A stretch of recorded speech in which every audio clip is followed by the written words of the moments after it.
Imagine a country that Winston Churchill called the Pearl of Africa. And then imagine that after everything, after all the decades that have passed and all the changes that have come, the name still fits. A landlocked nation sitting directly on the equator, its altitude tempering the tropical heat into something more generous. Its landscape moving from the Great Rift Valley lakes in the west to the flat savanna plains of the north to the montane forests of the south, where the mist sits in the valleys between the volcanic peaks and the mountain gorillas move through the undergrowth in the early morning, as though the concept of human observation has not yet arrived here. Uganda is not a country that announces itself loudly. It does not have the marketing of its neighbors or the international profile of the famous parks to the south. What it has instead is something more rare, a natural world of extraordinary depth and variety that has been quietly, consistently offering itself to the traveler who arrives with patience and the willingness to go a little further from the obvious route. From the gorillas of Bwindi to the falls of Murchison, from the crater lakes of Queen Elizabeth to the source of the Nile at Jinja, from the birding wetlands of Lake Victoria to the rhinos of Ziwa. This is not just travel. This is encounter. This is wonder. This is your journey through the unforgettable beauty of Uganda.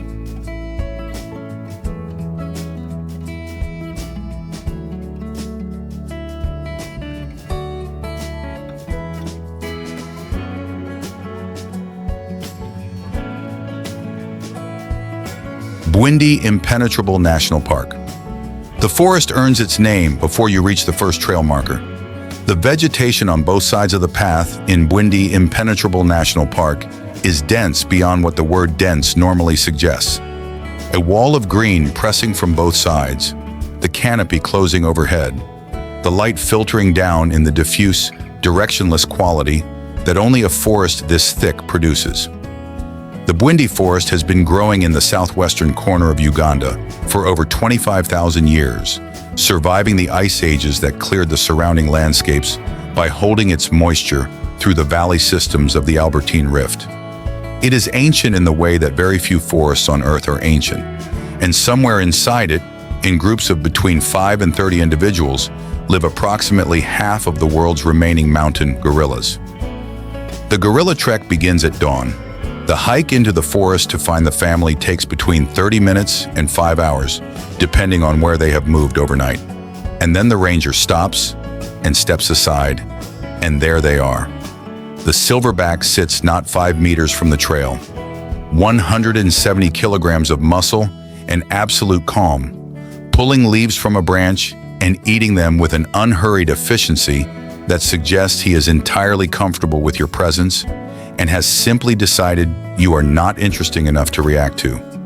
The females move through the vegetation nearby. The infants wrestle with each other and climb the silverback's back with the insouciance of children who know exactly how safe they are.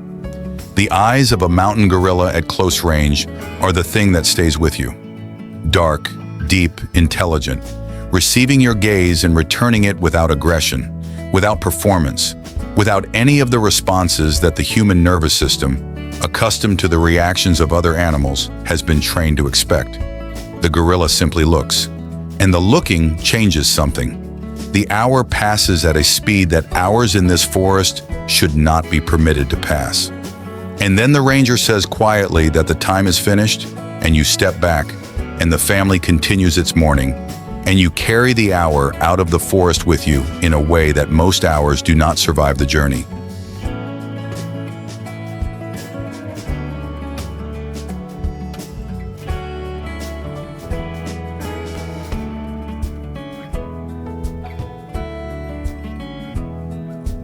Mgahinga Gorilla National Park, in the far southwestern corner of Uganda, where the country shares the volcanic landscape of the Virunga Massif with Rwanda and the Democratic Republic of Congo.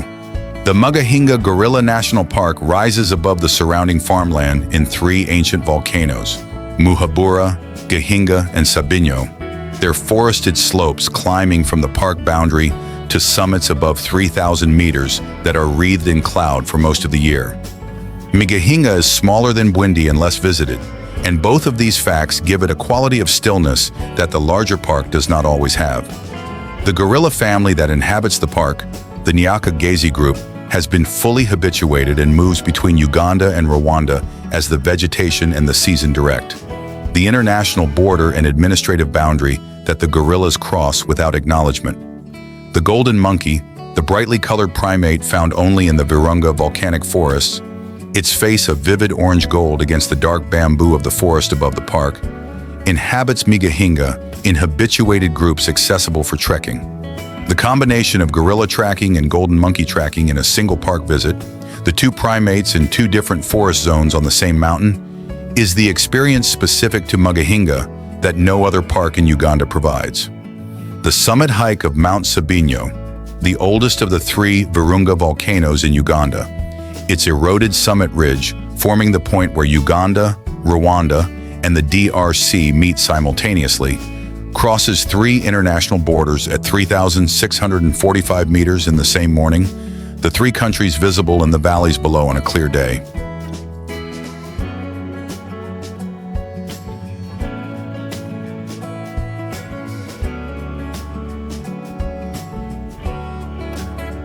Queen Elizabeth National Park. The road into Queen Elizabeth National Park crosses a landscape that opens suddenly.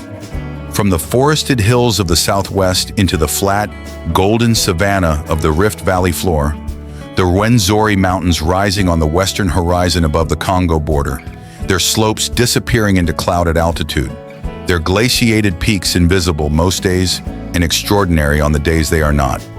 The park spreads across the floor of the valley in a mosaic of savanna and wetland and forest that holds 10 primate species, over 600 bird species, and the full cast of East African wildlife in one of the most varied protected areas in Africa. The Kazinga Channel is the heart of the Queen Elizabeth experience, a natural waterway connecting Lake George to Lake Edward, its banks the most concentrated wildlife corridor in the park. The boat safari on the Kazinga Channel moves slowly between banks where hippos surface and submerge at distances close enough to hear the breath expelled from their nostrils. Buffaloes stand knee-deep in the shallows and regard the boat with the magnificent indifference of animals that have concluded through long experience that the boat is not worth worrying about. Nile crocodiles of substantial size rest on the exposed mud. The African fish eagle calls from the dead tree above the northern bank and does not move.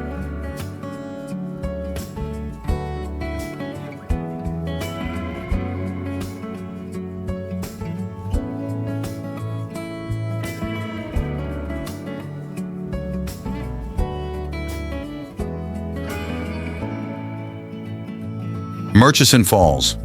The entire volume of the Victoria Nile forces itself through a gap 7 meters wide and falls 43 meters into the pool below. The Murchison Falls, the most powerful waterfall on Earth by the measure of water forced through the smallest space, produces at its base a permanent cloud of mist that the afternoon sun turns into a rainbow of such consistency that it appears as a fixture of the landscape rather than an optical event. The roar of the falls is audible from the boat approaching from downstream long before the water becomes visible above the tree line. Murchison Falls National Park is Uganda's largest protected area. Its savanna plains to the north of the Victoria Nile, holding the largest elephant population in Uganda. Its riverbanks thick with Nile crocodiles, its skies patrolled by the African fish eagle and the Goliath heron and the saddle-billed stork. The launch trip from Para to the base of the falls is the defining experience of the park. The boat moving slowly upstream through a gallery of wildlife on both banks, the crocodiles thickening as the river narrows toward the gorge, the falls appearing above the final bend with a power that the approaching roar has been promising for the previous 30 minutes. From the top of the falls, reached by a trail from the car park on the northern bank, the full compression of the river is visible. The wide brown Victoria Nile narrowing from its channel width into the 7-meter cleft through which the entire river passes. The white water below the gorge spreading back to its original width in a pool that the force of the impact has scoured to a depth that no instrument has reached. The Devil's Cauldron, the local name for the pool at the base, is accurate.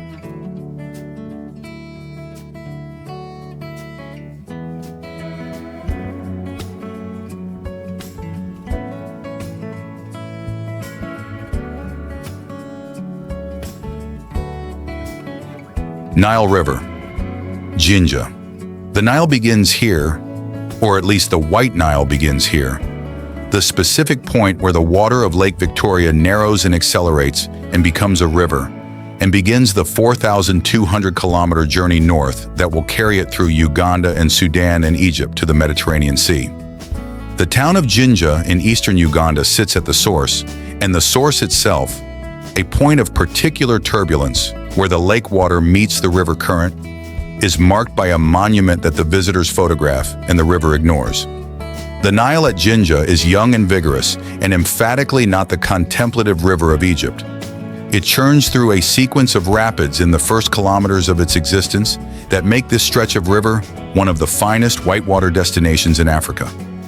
The Mgahinga Falls section below Jinja, grade 4 and 5 rapids running for 35 kilometers through a gorge of red laterite rock, has drawn whitewater paddlers from every continent since the 1990s.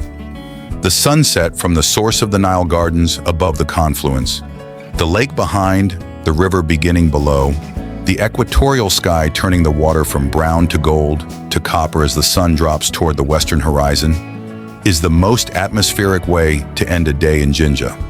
The Nile is starting here. Everything downstream, Murchison Falls, Khartoum, Cairo, the Nile Delta, begins with the current moving through this specific bend of river in eastern Uganda.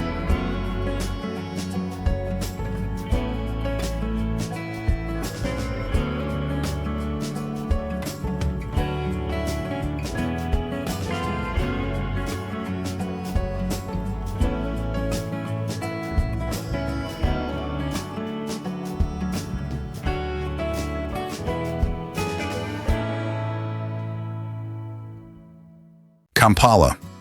Kampala spreads across 7 hills above Lake Victoria, its neighborhoods climbing and descending the hillsides in the organized chaos of a city that has been growing faster than its infrastructure for decades, and that functions, despite this, with a vitality and an energy that the visitor encounters immediately and remembers long after leaving. Boda-bodas, motorcycle taxis, navigate the famous Kampala traffic with a combination of skill and optimism that leaves passengers with strong opinions about the concept of defensive driving. The Kasubi tombs stand on a hill in the western part of the city, the burial site of 4 Buganda kings, the Kabakas of the largest of Uganda's traditional kingdoms, their great thatched enclosure the most important cultural monument of the Buganda people, and a UNESCO World Heritage Site. The site is active. The royal drums are housed here, the regalia maintained, the spiritual significance of the place continuous in the life of the Buganda kingdom that has survived colonialism, the abolition of the kingdoms, their restoration, and every political renegotiation of their role in the modern Ugandan state. The Nakasero market, its stalls covering several city blocks in a density of produce and noise and color, holds the daily food supply of the city. Matuk in bunches of improbable size, fresh pineapples whose flesh is entirely unlike the refrigerated export version, avocados green and heavy from the Kampala hills.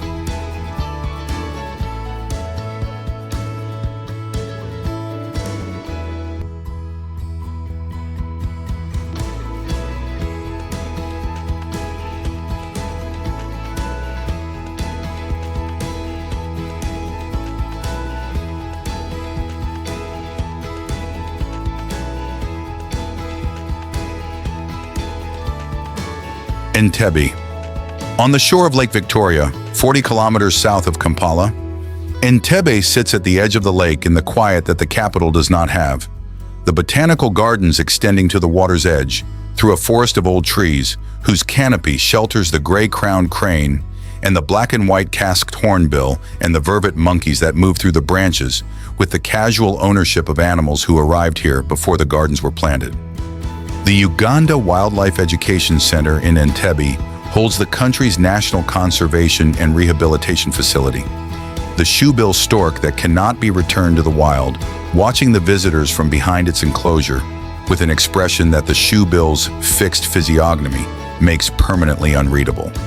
The chimpanzees of the sanctuary, rescued from the illegal wildlife trade, inhabit the forested island in the facility's lake, with a social complexity that the observation platforms above allow the visitor to follow at close range.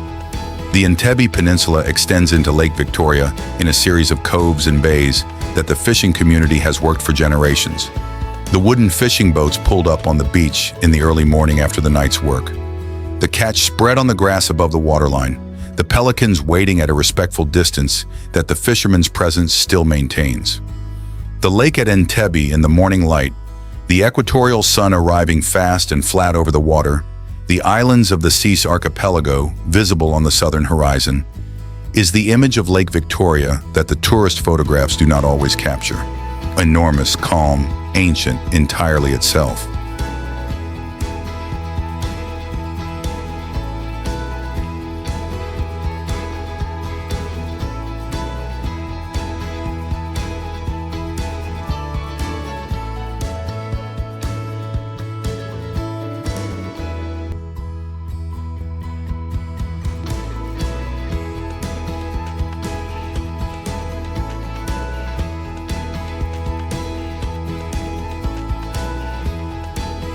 Lake Victoria.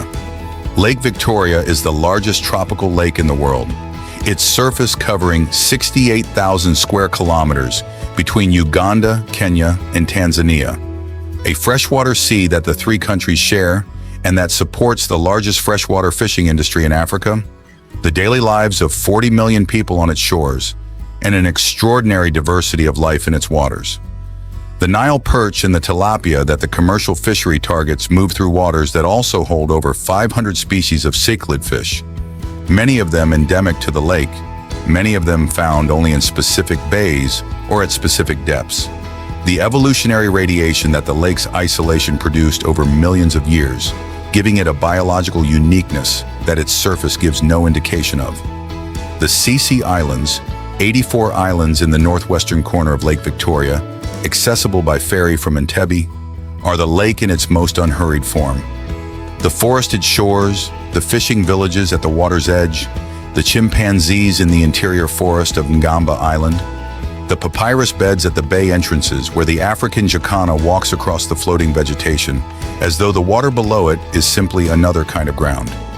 The ferry crossing from Entebbe takes 2 hours through open lake water, the equatorial sun, the flat water, the shore behind fading, and the crossing itself is as much of the experience as the destination.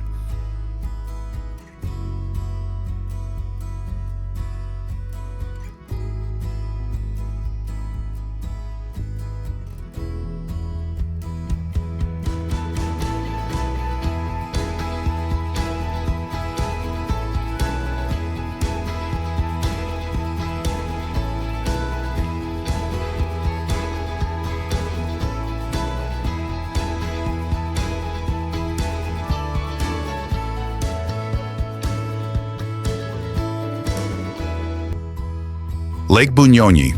Lake Bunyonyi lies in the southwestern highlands, its surface nestled between hills at 2,000 meters above sea level. Its 29 islands scattered across the water in a pattern that the local Bwindi people have inhabited and farmed for centuries. The lake is one of the deepest in Africa. Its waters clear and cold and entirely free of bilharzia, an anomaly among Uganda's lakes that the local communities have always known, and that the visitors who swim here discover with gratitude. From the hills above the lake, the view is one of the most beautiful in Uganda. The terrace cultivation of the Bwindi hillsides descending to the water's edge on every shore, the islands at the surface between them, the canoe traffic moving between the island communities and the mainland in the traditional dugout papyrus canoes that have been crossing this water for longer than the road above the hills has existed. The terracing of the Bunyonyi hillsides, built without machinery by generations of farming families, is the Lake Bunyonyi version of the Banawe rice terraces, a human reshaping of a landscape that has become inseparable from the landscape itself. At dawn, the mist sits in the valleys between the hills, and the lake surface holds the early light in a stillness that the first canoe breaks into expanding circles. The gray-crowned crane calls from the papyrus at the water's edge. The fish eagle calls from the fig tree above the fishing beach. The sun clears the eastern hills and the mist begins to lift, and Lake Bunyonyi reveals itself in the particular gentle beauty that the highlands of southwestern Uganda produce in the early morning, when the air is cold and the light is new, and the world feels very unhurried.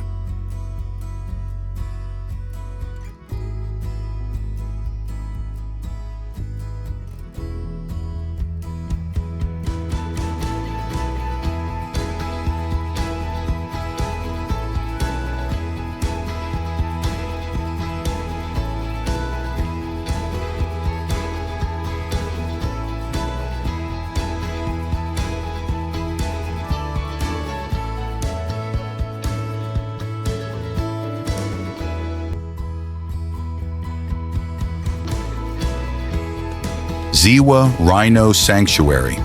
On the road between Kampala and Murchison Falls, the Ziwa Rhino Sanctuary occupies a tract of savanna and forest in the Nakasongola district that holds the only wild northern white rhinoceroses in Uganda and one of the only viable populations of the northern white rhino anywhere in its historic range. The rhinos of Ziwa are the result of a reintroduction program that began in 2005, when the species had been locally extinct in Uganda for decades, hunted to elimination by the poaching crisis of the 1970s and 1980s. The population that has grown from the founding animals to 30 individuals today represents one of the few genuine recovery stories of large mammal conservation in East Africa.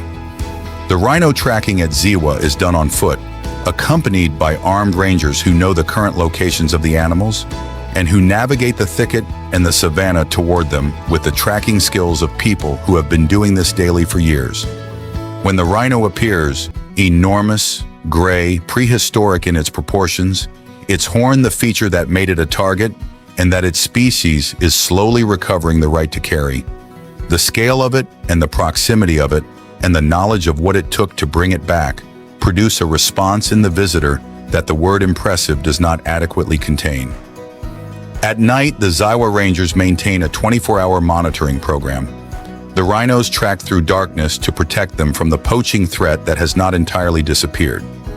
The sanctuary is both a conservation success and a conservation vigil, simultaneously celebrating a recovery and maintaining the watch that makes the recovery possible.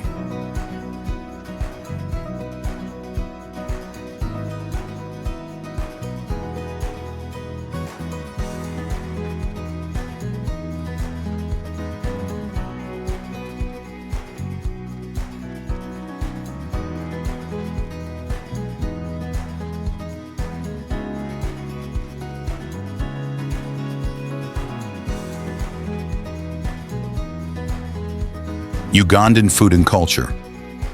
The Ugandan table is built around what the land and the lake provide.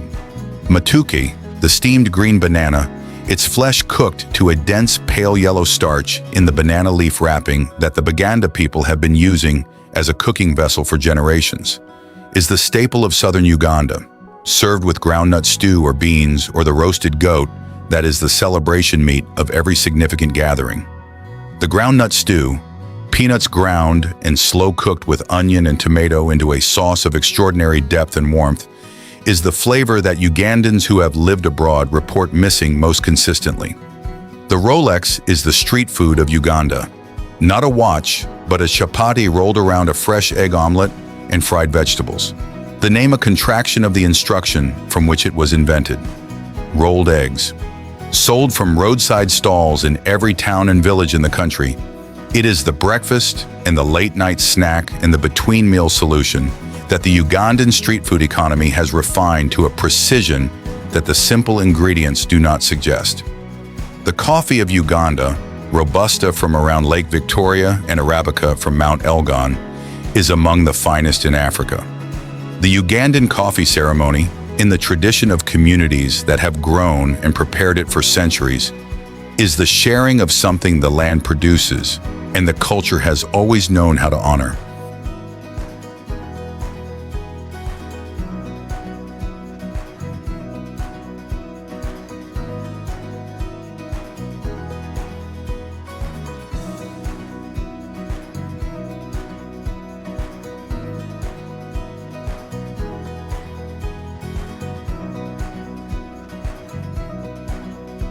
Uganda is not just a country you visit, it is a country that looks back at you.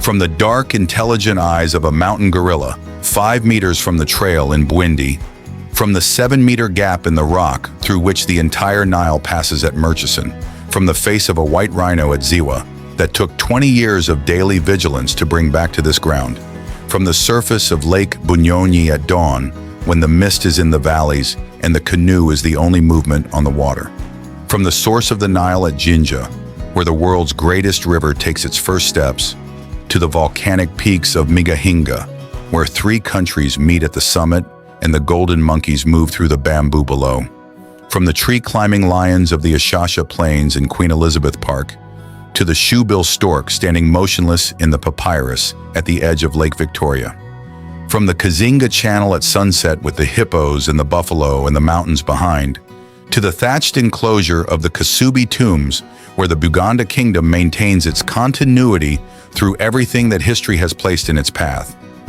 Winston Churchill called it the Pearl of Africa. He was right then. He is still right now. Uganda reminds us that the most extraordinary places are not always the most visited ones. They are the ones that give you something that nowhere else on earth provides, and that ask in return only that you come with patience, with attention, and with the willingness to be genuinely moved.